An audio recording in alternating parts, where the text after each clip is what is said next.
أيمن يا مليح، 500 ريال بس. ما هو هذا شمت لنا بالوالد، انت ابن من؟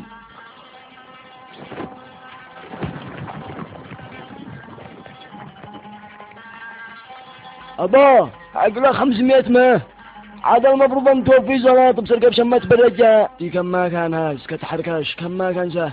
لا تقلقش الباقي من عندي شاوفي. هي ما قلت يا عم؟ ما شنديش. هي سمعت صورتك زرية يا عم، ادفع ولا ماشي؟ اسمك يا بطل. مالكش داخل. هي بسار زعلت لنا الخبيث. جي يا عم ما فيش داعي للقزازة وذي الخبر، جي معاكيش يا اخي. القصة ما فيها صاحبنا الصدق عنده القلب والرب. الصدق يا اخي تعب ما فيش معه زلط. ما رايك؟ ما بوش عندي هذا الخبر، اشتل بياس.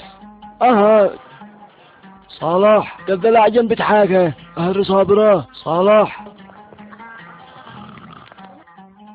قد جت للجلطة من زبتك. هي بسرها هي بسر لنا زلط نسل نعالج الوالد. والله ما شنديش ريال واحد، والذي براسك اعمله، وانا ما نش خايف ولا شيء، وانا شرمي لك في الخبر.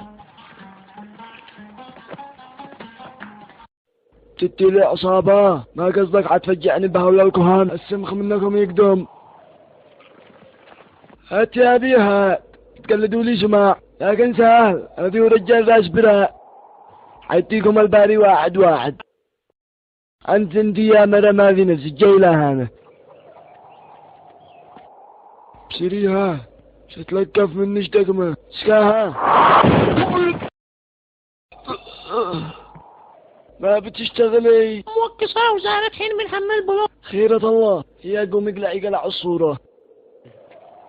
هي مشي سريع من قدامي تيزع يا الله لا قوم اكسر راسش. انت تي القصيد اللي بتعيمس القصر ذي تعال. قد ذا كنت بتقلب صور. جيجي لا تخافش.